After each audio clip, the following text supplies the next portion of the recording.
Welcome to another episode of Sister Sistah Radio Show. I am your favorite sister, Narkelia, and I have another great interview in store for you all today with my homegirl, Shay of Geek Junky. What's up, Shay? So how you doing, everyone? I am so excited to be on Sister Sistah Radio Show. I am so excited to have you on here. I am super excited because we go way back. Okay. Yes, we go way back to when I was a low-key model. Not low-key, because you was slave, okay? I was low. But of course, guys, it's still September, so we're continuing with our interview series with all Black woman entrepreneurs. Last week we had Blonde Haired Girl. Today we have Geek Junky, and as always, we're going to jump right in with the interview questions. So, Shay, define Geek Junky as a fashion label. I was thinking about this for like a while. I don't define myself as a fashion label. Okay. I want to consider myself unconventional label. I want to add that category as an option because nothing I do, when I think of fashion label, matter of fact, I think of like high-end brands that sell high-end prices to certain type of people. Right. I think I know I'm an unconventional label because I choose the sourcing fabrics that I choose to represent people who are unconventional in their life. So I'm more of a brand or a lifestyle brand. I cater to the unconventional, weird, and quirky people, and I love it. So unconventional is more my label. And as defining what I do is I'm inspired by unconventional resources and Japan's Harajuku women's school style and recyclable materials. I'm like, okay. So good. And definitely you have been consistently unconventional, and I've loved that. I've loved that you haven't like gone mainstream or anything like that. I just have always adored and rocked with Geek Junky. What was the inspiration and or story behind the name Geek Junky? Well, I always love like different things, like unconventional fabrics and sourcing. So while I was in school, I had like different type of names as I was transitioning to my artistry. And I always had this Scrabble pendant that said geek that I just made that I love, and I wore it everywhere that identified me. Yeah. And so when I used to be out in the public, they were like, oh, I love that. That should be your name, Geek. I was like, oh, that's pretty cool. Let me go with, make my brand transition new name to Geek. Right. But then I was on the phone with my friend named Kim Samples, and we were sitting there talking, and she was like, geeks seem so plain. Like, there's so many geeks in the world, and, geek can be defined in so many ways. How can we stand you out? And I was like, okay, well, let's think of some ideas. And she was just throwing out all these random last names. And then when she said the word junkie, and it's spelled Junky instead of Junkie, which is the traditional spelling. I was just like, that is me, because I'm an organized hoarder, but I love stuff, right? So it made sense for my brand. It made sense, like, I am junky. I love geeky stuff. Like, I love lunchboxes. Right. I love oversized bows, things that you traditionally would think of when you think of geeks. I love suspenders and glasses, and it just made sense. So I was like, I'm a geek junkie, and anyone who worked with me, like you also, you became my geek junkie doll. So it all made sense for my brand. So shout out to Kim Samples for putting me onto the junkie part and bringing my brand to a whole. So that's how that started. And it flows really well too. It's just Geek Junky, and everyone automatically knows when you say Geek Junky who you are, and are familiar with your brand, which is amazing. That you've been able to establish such a name for yourself in that way. What has been throughout this time in the fashion industry, and as an unconventional artist, what has been some of your greatest challenges in this industry? I would definitely say in the beginning, believing in myself, because I didn't have traditional training or went to traditional school to learn the craft that I'm doing now. I say that first was my hardest challenge, and people viewpoint of me not being trained and how they viewed my line in the beginning, because I used to get lashbacks of, oh, you only make skirts. That's when when I first started off. Or you only make accessories, or you don't know how to do this, or you don't know the type of cut And in the beginning, that was my challenge. And then I started to just like live my life. Like I just started to ignore the naysayers. Yes. And know what was meant for me was meant for me. And whatever comes from what was meant for me, I would learn in the process. And so that was my first challenge. I would say my second challenge was finding a team, a consistent team. And I do want to shout some names out because when I met these people, my life has transitioned. I'm sorry. Oh, no, it's fine. Okay, my life has transitioned into becoming a full-fledged Geek Junky person. And Karen, which is I call her my momager, but she's not my mom. But Karen Scales, her daughter Sydney is my muse. Sydney Scales is my muse. And then their team consisted of Christian, Richard, I Made the Star, and more names. Oh, and London Legend. All these people, when I met Karen, I met them. That's awesome. And when I say, I'm sorry. Oh, I was just saying that's awesome that you met that team through this one person. Right. I met at a casting call, and from there, my thought process has changed. That was my first challenge in the beginning because I was looking for a team, and everybody wasn't consistent. But when I met them, they were the consistency in my life, and they still are to this day. And I say challenging, not having a team is not easy because you can do things by yourself, but a team gives you so much more resources that you probably would never have by yourself, or you probably wouldn't get to until further down the road if you just had a team.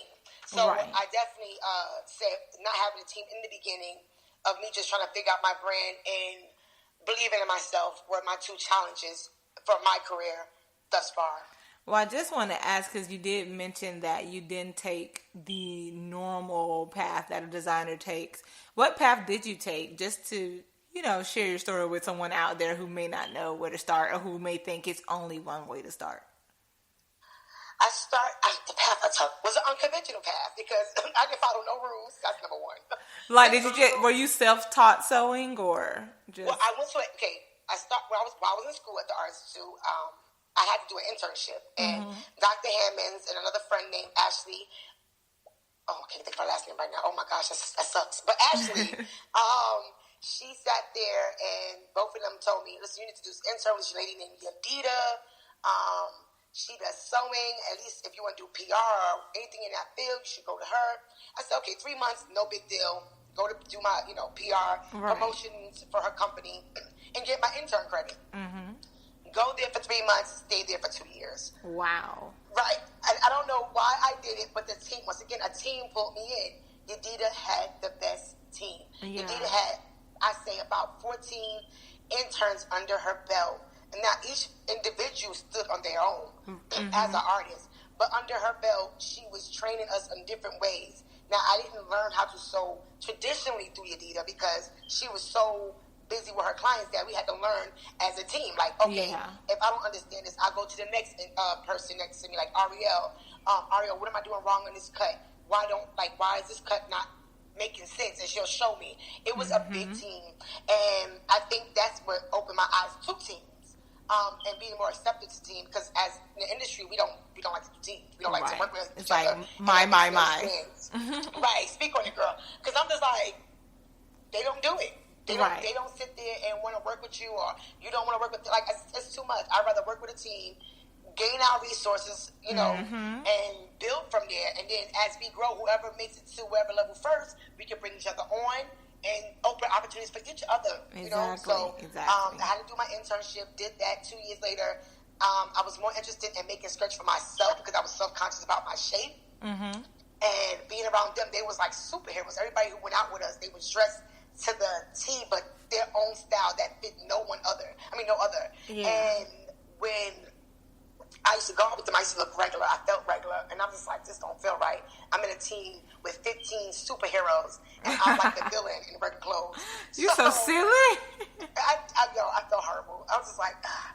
So I just ended up transitioning from making my own skirts to people liking what they saw in the beginning, and then me deciding, you know what, I can make this a brand, and it can be my brand, it's mine, in the sense of like Geek Junky, and it's a way of a lifestyle, and we could play, people could play dress up with me, or I could take it, to the next level. And that's what I end up doing for my process. I end up doing an internship. Not everybody has to do an internship, but I feel like it's a homage you have to pay before you even get into this industry. Right. So whether it's through an internship or whatever process they choose, I think you always should pay homage to your past people who have, led the way for you to become who you are now. Absolutely. Definitely got to pay your respects and pay it forward to the next generation of designers or whoever.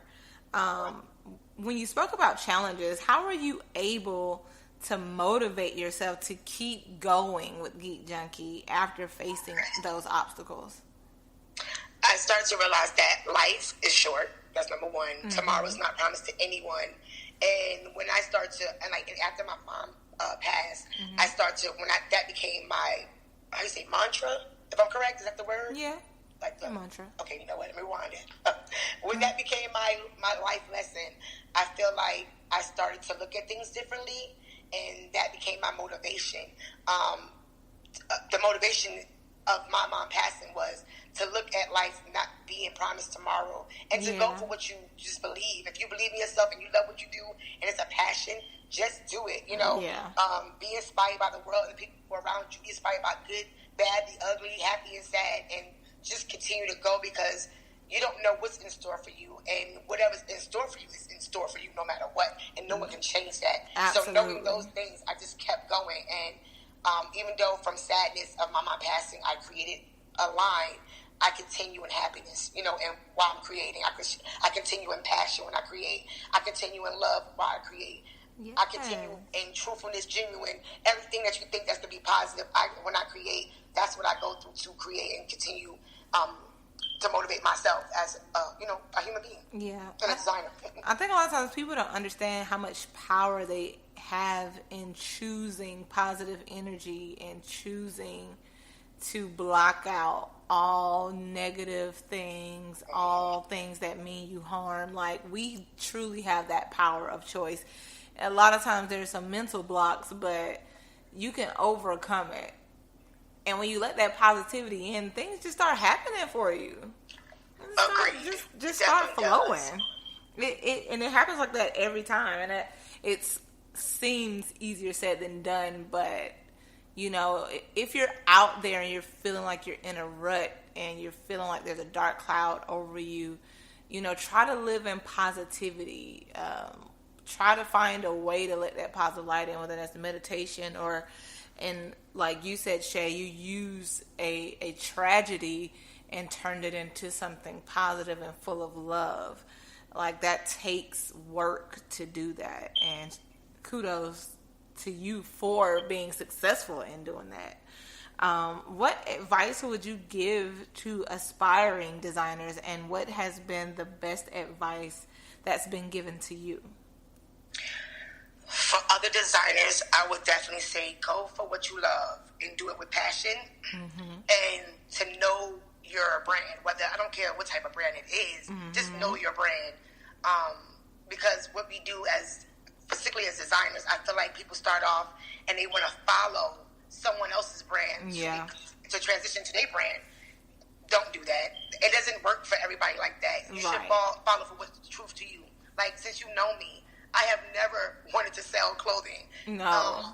That's not traditional as a designer, because when you say that to people, they're like, you don't sell your clothes. I'm like, no. Right. So what are you designing for? Right. Like, I know my brand. So, yeah.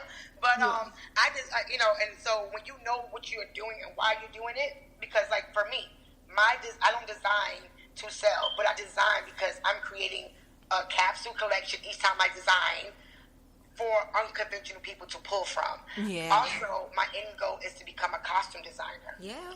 That'd be dope. I'm sorry. I was just saying, that'll be dope. Yes. And so, like, my end goal is to be a designer, but for costumes, like for movie sets or TV shows. That's my end goal. So my goal and my path is different for someone else who wants to, become the next, Gucci or whoever designer, because I really don't know other name brands on labels. Girl, I'm not big on labels either. Right, Like, I'd rather independent artists than labels any day. Me too. I agree. Also, I would advise others to, like, also look at other outlets for your brand.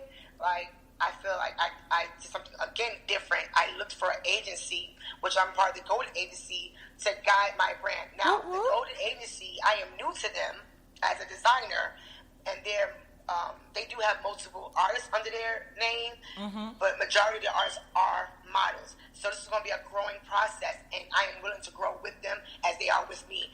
And I decided that was something that was meant for my brand.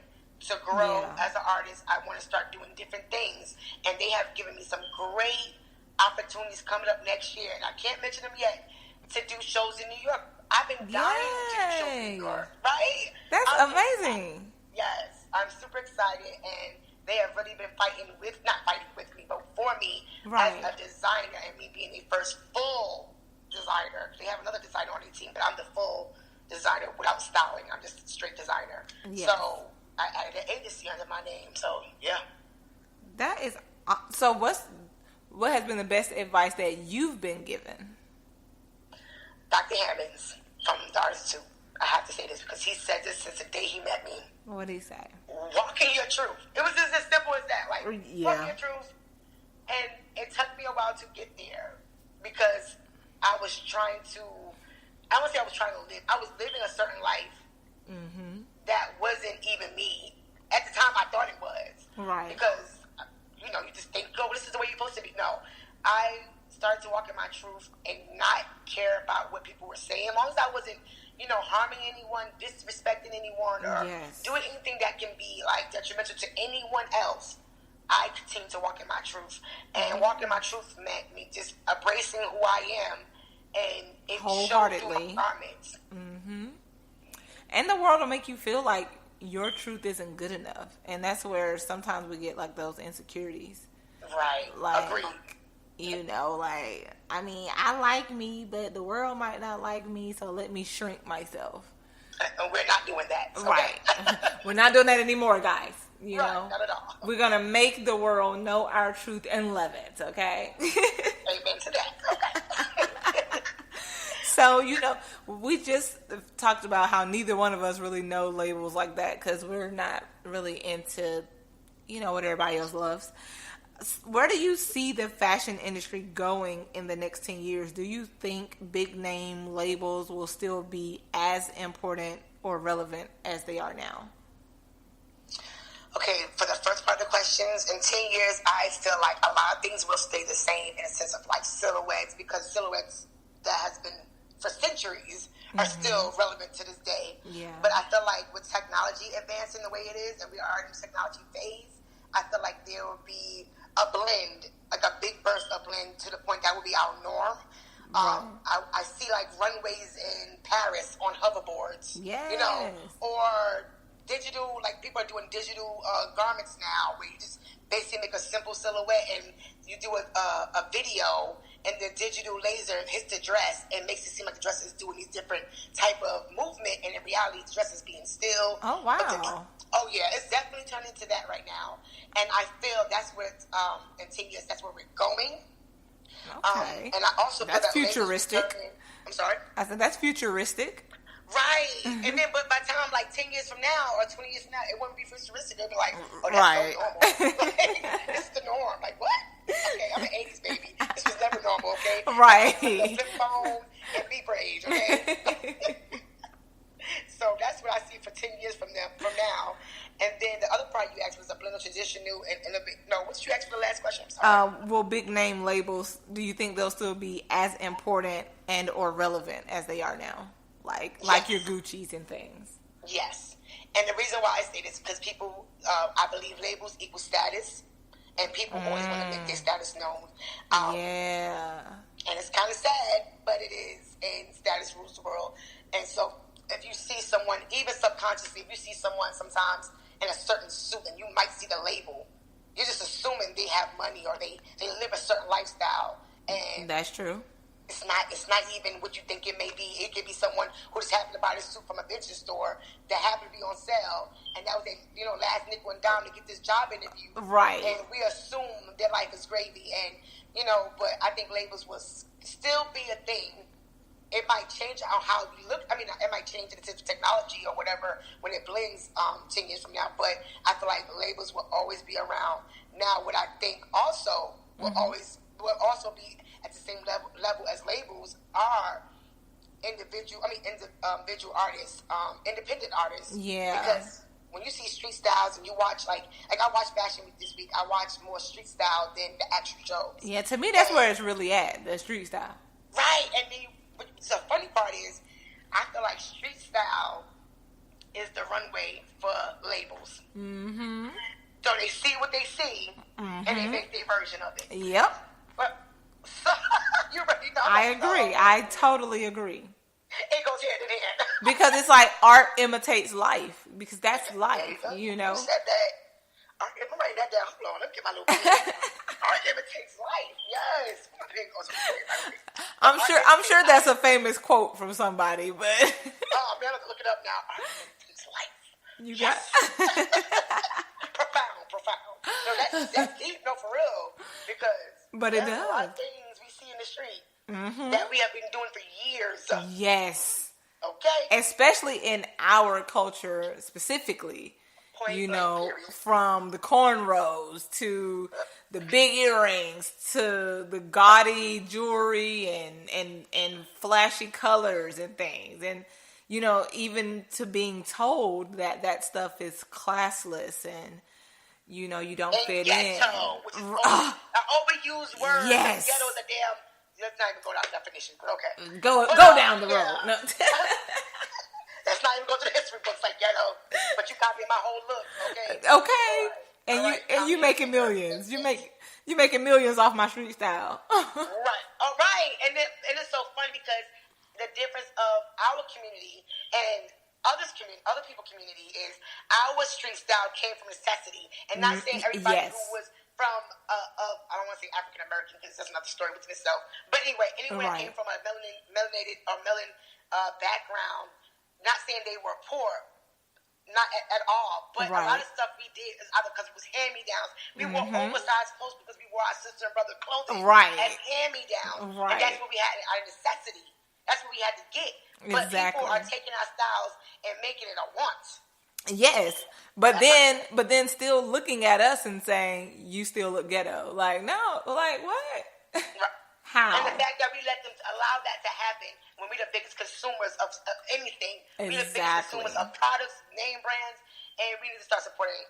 Not to say we don't support others, because I'm not going to sit there and say that. But to do it more. Right. That's all. Like, because these people, I don't know, like a lot of people, I don't get it. Yeah. I mean, because, I was listening to a podcast Jay-Z did, and he was like, I can't believe the backlash I get about Tidal. Like, sometimes or a lot of times we don't like when we do something of our own. He was saying the negativity he got from his own people. Like, I'm not supporting that. It costs too much. Well, it costs the same amount, the same $10 a month as what you already paying for. Like, why not support your own? But that's a topic in itself right there. Right, it's a mindset. It's a mindset, but we definitely got to take back our style and be at the forefront of presenting that style to the world. Right, and sure. I want it to become to the point. It's not, oh wow, a black designer. No, I want to be like a dope designer. Exactly. It has to be like the norm for it has to become a norm, like everything else has been a norm for us for so many years and centuries. It has to be a norm for us to say, oh, when we see 10 black movies in a row directed by 10 black people or 10 whatever, it has to be like, you know what?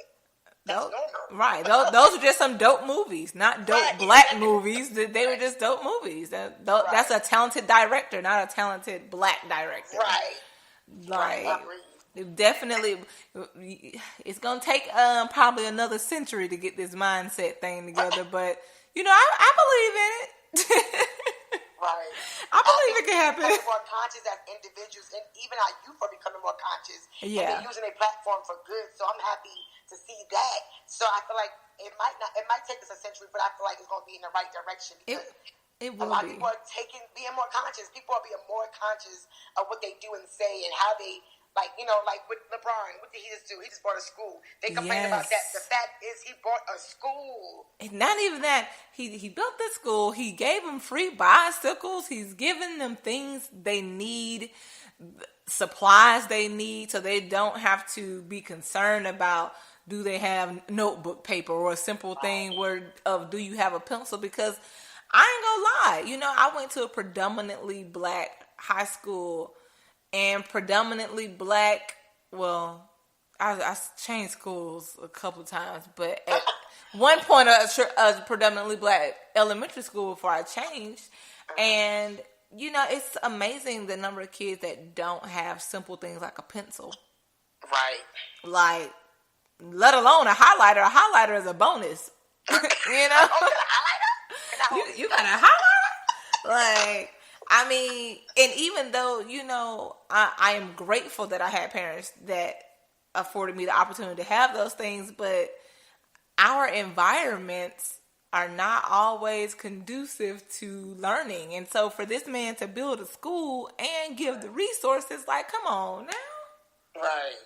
He did it. That was a big thing to do too. That was so, man. I was so excited. I felt like a president just got, like another Obama just got elected. Yes. I was like, yes. Yes, that's exactly what it felt like. Right. And then, you know, at the end of his schooling, once you graduate, everyone gets a 4-year scholarship for school. Yes. For college. Now that's how you turn that basketball money into something of longevity. Yeah. Look, Jinx, knock on wood. No. I am wood thing. Okay. You really knocked too. Oh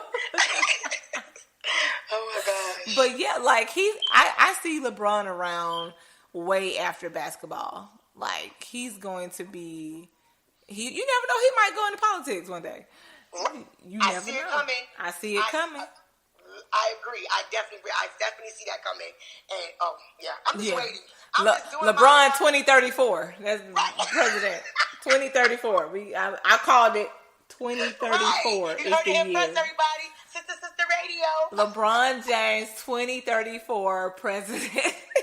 I am so for it. And as he does his part, we gotta do our part to continue to keep this movement going. Yes. And inspire others and just keep it moving. And it would be the thing of the past. And you know, like to support your own doesn't mean that you cannot support anyone else. We just need more support in our communities. That's all, you know? That's it. That's all we saying. Right. But now that we've gotten way off, what is next, Shay? What's next for Geek Junky? Tell us what you got planned. It don't matter how far in the future you want to tell us about. Just tell us. I'm trying to think. Do I have anything planned? I don't know if I have anything particularly planned. I just want to keep working on my passion, learning and creating new things, and constantly networking with new people. I don't give myself time limits or time. I don't want to say like time restraints. I just do because whatever my mind tells me to do, I just do, and I follow that, and it seems to been working out for me. But my end goal, once again, is to be a costume designer for. And I'm going to just rewind that. A unionized. Yes, that's important. Right. I want to be a unionized costume designer where I pay my dues quarterly, and I'm constantly working on set, making and creating new ideas, being appreciated as an artist and appreciating others, learning from others. I'm big on learning from others. I never think I know it all. And you're never done learning. Like, we all have something to learn. Right, and you should never stop learning, period, because things change so quick. Like I just said, I came from the beeper phase. Now you got digital fashion shows. So that I didn't even know about. So there's that. Right. Like, so I gotta keep learning and, I ask for advice. I go to different people and ask for help when I need help. I'm not as stubborn as I used to be back in the days where I didn't ask for help. I don't know. I do this on my own. I only make skirts. Now I'm like, I need help. How do I make this pattern? I need a team. Right. I was like, I don't get it. But, right. I've learned. It's a learning process. Everyone has to go through their own learning process, but I see myself doing costume work in movie sets in the future. That's what I see myself in the future doing. That's going to be awesome. Y'all ever see Geek Junky or meet Shay? She's so awesome. Thank you. So are you cute? Like, for real, like, I can say you're one of the, as far as your unconventional label, you have been the most consistent person I've known in the fashion industry as far as where you want your label to go, and just not letting this outside world taint your goals and your views of what you want for Geek Junky. Like, you've really stuck to it, and that's an applaud in itself. Thank you. Yeah, because so many people, will let society turn their vision into something that they didn't even want it to be. And you refuse to do that. And I love that you hold your ground. Maybe that's that New York in you. Is that what it is? That boogie down Bronx. Okay. That boogie down Bronx going on. Maybe that's what's going on, Right. I feel like I have a little up north spirit within me. I feel like I got a little bit. And I don't have anybody in the north at all, but I feel like it though. I have no relatives up north. I thought you had like an auntie or something. Nobody. Everybody is Georgia and below. Georgia. Okay, I'm like, hey, what's below Georgia? I'm joking. Florida. That's it. I lived in Florida too. It's too hot out there. But I feel like I got like a northern attitude. Like, what? Yes, ma'am. Yes, you do. Yes, you do. Yes, you do. And it's good because you know what? I learned from that because, coming from New York, when I left New York, I did have the attitude. I did have the, like, whatever, I ain't gonna fall for whatever. Right. When I got to Georgia, and I moved to Florida to Georgia, from Florida to Georgia, I became more soft. I became more like, you became a Southern belle. Yes. And I don't mean soft in like in a bad term. I'm just saying I became more just open and like, okay, like, whatever. But no, ma'am, I am growing back to my New York ways, and you have showed me the way, because it's like, you don't take any foolishness, and I understand why. Because people would try to use and abuse you. Yes. And I get why. And it's not like you're like, you was never a mean person to me. I'm point blank, period. I'm just saying, but I know why you have the aggressiveness. It makes sense. And it's aggressive sweetness. Because it's like, you're not going to play me. Yeah. This is what I don't want. This is what I do want. This is what it is. Right. And that's for anything in life. And I appreciate meeting you when I met you then. And I'm super happy about that. I'm like, I have some bomb people in my corner that give me different things that I need to incorporate in my life. You know what I'm saying? Yeah. I grab from each person, and it makes me whole. Like, okay, I know from now on, I'm not doing this unless if it's not this caliber. Because I respect, like, when you walk for me, I was like, okay, this is what I want a model to walk like. You know exactly. What I'm saying? Like, you gave me walks, okay? Poses and all.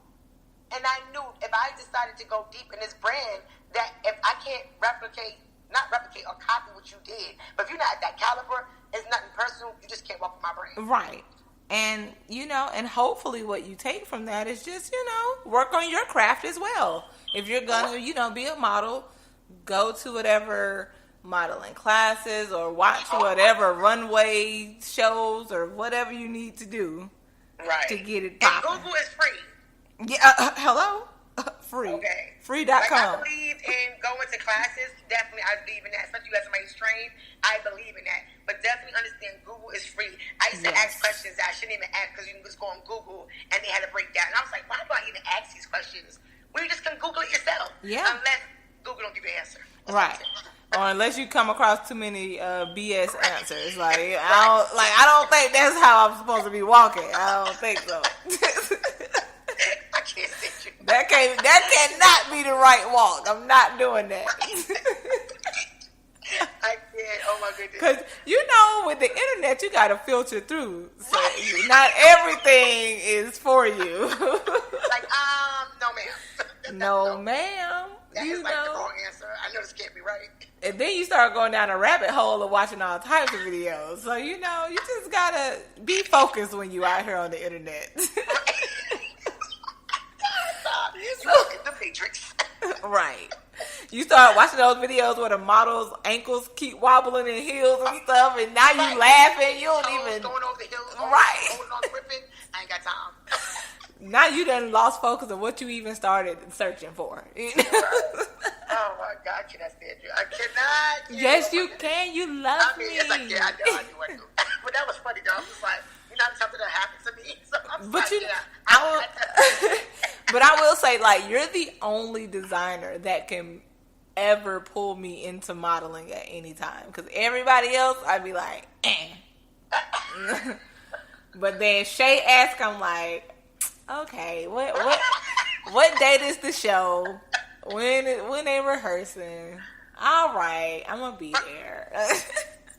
But you see, I have not pulled you into anything in a while because I started to learn every show is not for me. Okay, girl. And I cannot have my friends who are professional girl shows that are not for me because that makes no sense. That means it's not for them either. So I have learned my lesson. Okay. I think we learned that one together. I know just what you're talking about. Yes, we did. Yes, we did. No tea, no shade. Yes, we did. But my hope is that everybody just works on their craft a little bit more. If you're gonna be the person that organizes the show, do research on like what it takes to make a great show, seamless, punctual, professional show. Everybody has to work on their craft for everything to run smoothly. Right. Like that's all we trying to say. No tea, no shade. Just just all right, because I love tea and I love the shade. So, I do. I'm just saying. But I love real tea. I'm saying right. Not tea, joke. I mean like some real tea. Like, but my thing is just like, and I'm still learning. Like I said, I'm still making sure I'm training myself. Like I had someone come in and show me how to make patterns.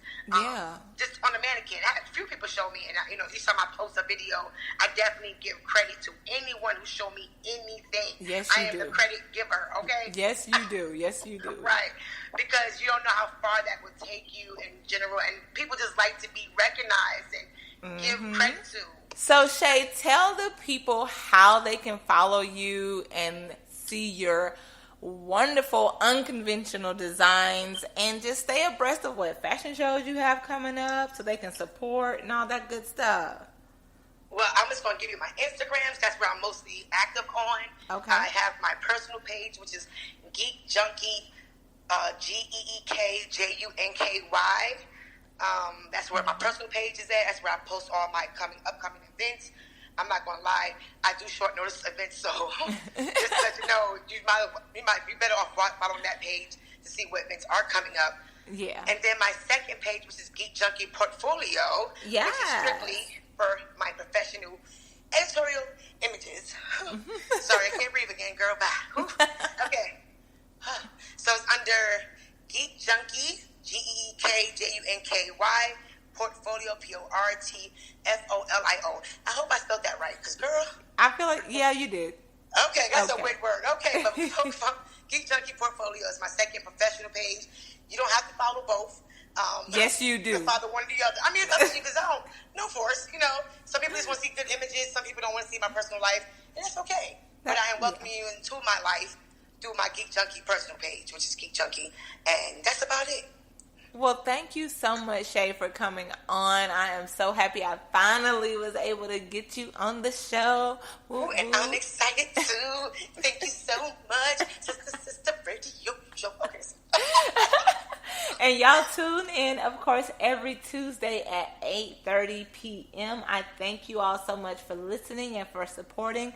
I love you guys, and as always, have a great week. Bye.